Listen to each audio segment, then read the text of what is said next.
Hello बच्चों। पिछले video में हमने एक इम्पॉर्टेंट टॉपिक कोलाइडल डिस्ट्रीब्यूशन क्या होते हैं इसके बारे में पढ़ना शुरू किया था। थॉमस ग्राम एक साइंटिस्ट थे जिन्होंने जितने भी सब्सटेंस हैं इनको सेमी परमेबल में पास होंगे या नहीं होंगे उसके बेसिस पे दो भागों में डिवाइड किया था। जैसे NaCl, सुगर या KCl जितने भी इलेक्ट्रोलाइट्स हैं इनका सोल्यूशन बनाते हैं तो इनके पार्टिकल जो they can pass to semi permeable membrane. तो इन तरह के जो पार्टिकल, इन तरह के सब्सटेंस को उन्होंने क्रिस्टलॉइड बोला था। और जो ग्लू है, जिलेटिन है, स्टार्च है, प्रोटीन है, इनका सॉल्यूशन होगा तो उसके जो पार्टिकल हैं they can not pass through the semi permeable membrane, तो उनको कोलाइड्स कहा था। बट उन्होंने ऑब्जर्व किया जो NaCl होता है ये पानी में घोलेंगे तब तो क्रिस्टलॉइड बिहेव करता है पास टू सेमी परमेबल मेम्ब्रेन, लेकिन उसी NaCl को अगर बेंजीन में घोलेंगे तो वो cannot pass to the semi permeable membrane के पार्टिकल, तो दैट इज कॉल्ड कोलाइड्स। तो NaCl जो, इसका मतलब ये हुआ कि कोलाइड जो है it is not a substance but it is a state of substance है। तो आगे फिर on the basis of the size of particle of the substance in the solution there are three type of solutions बन सकते हैं particle के size के हिसाब से। पहले आते हैं ट्रू सोल्यूशन, दूसरे आते हैं सस्पेंशन और तीसरे होते हैं कोलाइडल सॉल्यूशन। ठीक है, ट्रू सोल्यूशन वो होंगे जिनमें पार्टिकल साइज जो बड़ा कम होगा, 1 नैनोमीटर से भी कम होगा या 10⁻⁹ से मीटर से कम होगा। ठीक है, उनको ट्रू सोल्यूशन बोलेंगे जिनमें पार्टिकल का ये साइज 1 नैनोमीटर से कम होगा। ठीक है, तो सेकंड आता है जिनके पार्टिकल का साइज बड़ा होगा, 1000 नैनोमीटर से ज़्यादा होगा, तो दे आर सस्पेंशन। लेकिन कुछ सोल्यूशन ऐसे होते हैं जिनमें पार्टिकल साइज जो 1 नैनोमीटर से लेकर 1000 नैनोमीटर के बीच में होता है या 10⁻⁹ से लेकर 10⁻6 मीटर के बीच में होगा। तो वो जो सोल्यूशन है they are called as colloidal solution बोलते हैं। तो इनके जो पार्टिकल का साइज है वो ट्रू सोल्यूशन और सस्पेंशन के बीच में होता है। लेकिन ये भी हिट्रोजीनियस नेचर के होते हैं और जैसे सस्पेंशन की तरह जी। लेकिन ट्रू सोल्यूशन जो होमोजीनियस नेचर के होते हैं, ट्रू सोल्यूशन जो पार्टिकल हैं they can pass through the filter paper, ordinary filter paper as well through the semi permeable membrane. इनके जो पार्टिकल हैं वो ना फिल्टर पेपर में से पास होते हैं ना ही सेमी परमेबल मेम्ब्रेन से पास होंगे। इनके ऑर्डिनरी फिल्टर पेपर से तो पास हो जाते हैं लेकिन सेमी परमेबल मेम्ब्रेन से इनके पार्टिकल पास नहीं होते। ठीक है, कोलाइडल सॉल्यूशन के बारे में आगे डिटेल में हम पढ़ेंगे। इसमें दो कंपोनेंट आते हैं, dispersion medium and disperse phase. ये कौन से होते हैं? डिस्पर्सन मीडियम में जो ज़्यादा मात्रा में होते हैं, जैसे solvent in the solution, that is called dispersion medium. ठीक है, the component which is present in excess in the colloidal solution just like solvent in solution, dispersion medium बोलेंगे उसको। डिस्पर्स फेज जो कम मात्रा में होता है जैसे सॉल्यूट होता है सॉल्यूशन में, तो दैट इज डिस्पर्स फेज। ठीक है, तो दो तरह के कंपोनेंट आता है, disperse phase and dispersion medium. ठीक है, डिस्पर्सन मीडियम ज़्यादा मात्रा में होता है जैसे सॉल्वेंट है इन सॉल्यूशन, और डिस्पर्स फेज होता है जो कम मात्रा में होगा जैसे सॉल्यूट होता है इन द सॉल्यूशन। ठीक है, तो ये दो कंपोनेंट कोलाइडल सॉल्यूशन में बनते हैं। तो आ गया था type of colloidal solution. Depending upon physical state of the disperse phase and dispersion medium there are following type of colloidal solutions, जिसमें एग्जांपल के तौर पे ये तीन इंपॉर्टेंट हैं जिनके बारे में डिटेल में आपने पढ़ेंगे। डिस्पर्स फेज अगर हो सॉलिड और डिस्पर्सन मीडियम हो लिक्विड, उसको सोल्स कहा जाता है। ठीक है, उनको क्या बोलते हैं हम? Sols, SOLS। अगर डिस्पर्स फेज हो लिक्विड और सॉलिड हो डिस्पर्सन मीडियम तो उसको जेल जेल बोलते हैं। ठीक है, और अगर दोनों लिक्विड हो तो उसको बोलते हैं एमल्सन। ठीक है, तो इनके बारे में आगे आप डिटेल में पढ़ेंगे। नेक्स्ट आता है कि जो मतलब इंट्रैक्शन कैसी है between the disperse phase and dispersion medium. Disperse phase जो है वो डिस्पर्सन मीडियम में इंट्रैक्शन कैसी है, इसके बेसिस पे दो प्रकार के होते हैं, lyophilic colloidal solution and lyophobic colloidal solution. Lyophilic वो होते हैं जिनमें disperse phase particle have affinity toward the dispersion medium या toward the molecules of dispersion medium. इनमें पहले से एफिनिटी होती है, अट्रैक्शन होती है between the disperse phase and dispersion medium, तो उनको लायोफिलिक कहा जाता है। फिलिक का मतलब होता है अट्रैक्शन। ठीक है, इसमें जैसे फॉर एग्जांपल ग्लू है, जिलेटिन है, स्टार्च सॉल्यूशन है, प्रोटीन है, etcetera, these example of lyophilic colloidal solution. ठीक है, लायोफोबिक फोबिक मतलब फोबिया है, मतलब अट्रैक्शन नहीं है, उनमें रिपल्सन होगी। दे हैव नो अट्रैक्शन या affinity toward the disperse phase and dispersion medium particle. The colloidal solution in which the dispersed phase particle have no any affinity toward the dispersion medium particle are called lyophobic colloidal solutions। इसमें example आ जाता है metal sols हो गए, metal sulphide sols होंगे, metal hydroxide sol हो गए, etcetera. These are example of lyophobic colloids, ठीक है। तो इस तरह से आगे इनके डिफरेंसेस जो नोट कर लेंगे, वेरी इंपॉर्टेंट क्वेश्चन, कई बार ये एग्जाम में आया है, 2011, 14, 15, 17 में क्वेश्चन जो आया है। तो इसलिए lyophobic and lyophilic colloid distribution जो है इनमें क्या डिफरेंसेस है ये आप नोट कर लेंगे। पहली तो डेफिनेशन आ जाती है, लायोफिलिक में एफिनिटी होती है, यहाँ पे एफिनिटी नहीं होती है disperse and dispersion medium particles. Lyophilic colloid distribution जो है दे कैन इजीली फॉर्म, क्योंकि उनमें पहले से एफिनिटी है तो आसानी से बन जाएंगे by direct mixing of dispersion medium with the dispersive particle, mixing करके डायरेक्ट बन जाते हैं। लायोफोबिक जो they can not be easily form, they have special method for the formation. Lyophilic colloid distribution जो उनके रिवर्सिबल होते हैं, इरिवर्सिबल होते हैं, ठीक है। नेक्स्ट आता है कि लायोफिलिक कोलाइड डिस्ट्रीब्यूशन जो है they are stable in nature, क्योंकि उनमें अट्रैक्शन है पहले से, वो स्टेबल है। Lyophobic colloid distribution are less stable in nature and required extra substance for the stability, क्योंकि इनमें there is not affinity between disperse and disperse medium, तो वहाँ पे स्टेबिलिटी के लिए इसके लिए एक्स्ट्रा सब्सटेंस ऐड करना पड़ जाता है। लायोफिलिक जो है colloid distribution can not be easily coagulated या प्रेसिपिटेटेड, इनको आसानी से आप प्रेसिपिटेट नहीं बना सकते हैं। लेकिन लायोफोबिक जो है they can be easily precipitated या कोगुलेटेड, ठीक है। Lyophilic colloid distribution do not show the Tyndall effect, lyophobic colloid distribution show the Tyndall effect. Tyndall effect क्या होता है इसको हम आगे प्रॉपर्टीज में पढ़ेंगे, ठीक है। नेक्स्ट क्लासिफिकेशन आती है based upon the nature of disperse phase particle, ठीक है। डिस्पर्स फेज पार्टिकल जो है वो कैसे हैं उसके बेसिस पे कोलाइड्स कितने प्रकार के हो सकते हैं, 3 प्रकार के हो सकते हैं। पहला था मल्टीमोलिकुलर, मैक्रोमोलिकुलर एंड एसोसिएटेड कोलाइड्स, ठीक है। मल्टीमोलिकुलर कोलाइड्स में क्या होगा कि जो पार्टिकल्स होंगे पहले क्या होंगे, उनका साइज 1 नैनोमीटर से कम होगा, लेकिन जैसे ही उनको डिस्पर्सन मीडियम में घोलेंगे आप, तो वो उनके पार्टिकल एग्रीगेट हो जाते हैं to form colloidal size. These substances are non multimolecular colloids, ठीक है। जैसे गोल्ड सोल हो गया, सल्फर सोल जो है, इनके एग्जांपल हैं।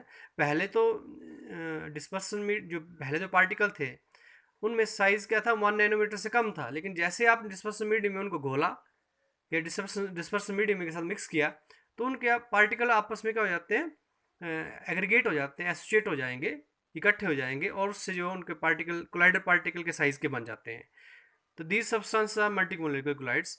मैक्रोमोलिकुलर कोलाइड्स में क्या होते हैं, the substances whose particles are sufficiently big in size to behave as a colloidal particles, ठीक है। ये वो सब्सटेंस होते हैं जिसमें पार्टिकल का जो साइज है पहले से ही सफिशिएंटली बिग है to behave as a colloidal particles, they are macromolecular colloids बोलेंगे उनको। स्टार्च सोल्स हो गया, या प्रोटीन का सोल है, या इंजाइम का सोल जो है, दीज आर एग्जांपल, ठीक है। एसोसिएटेड कोलाइड्स क्या होंगे, एसोसिएटेड क्लोराइड जो है वो the substance which behave as normal electrolyte means form true solution at low concentration.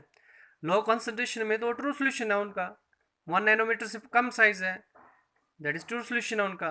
But at a particular high concentration they become colloid solution due to association of the molecules.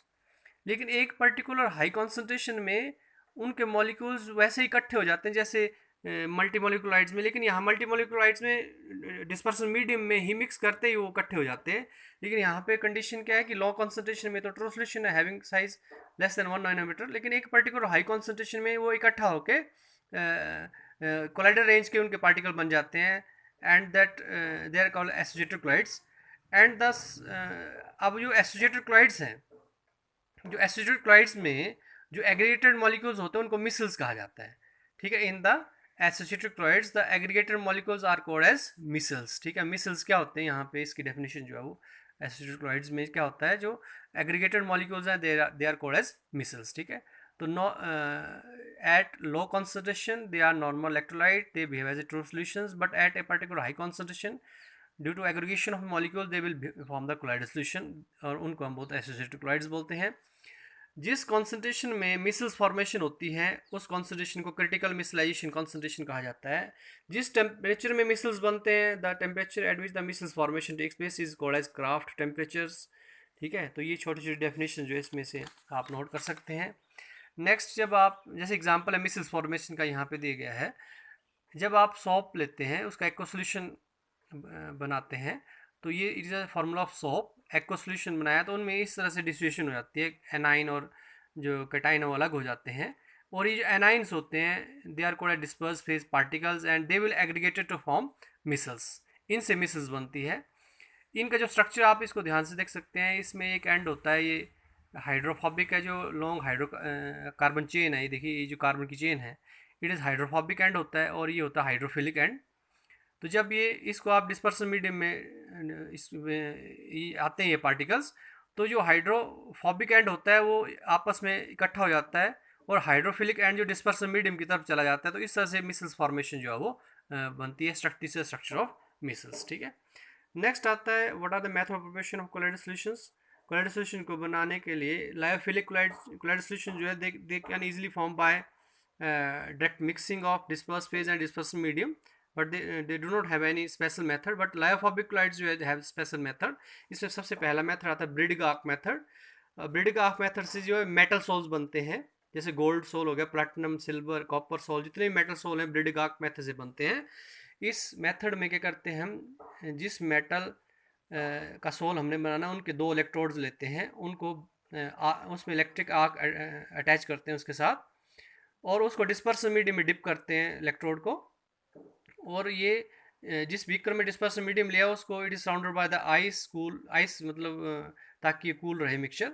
जैसे आपने electricity pass की, electricity pass होते ही heat generate होगी, heat generate होने से जो metal जो है will vaporize and disperse in the dispersion medium to form colloidal solution. ठीक है। तो ये एक मेथड है, इसको ब्रिडिग-आर्क मेथड कहा जाता है, that is use for the preparation of colloidal solution of the metal. They metal sols इससे बनते हैं।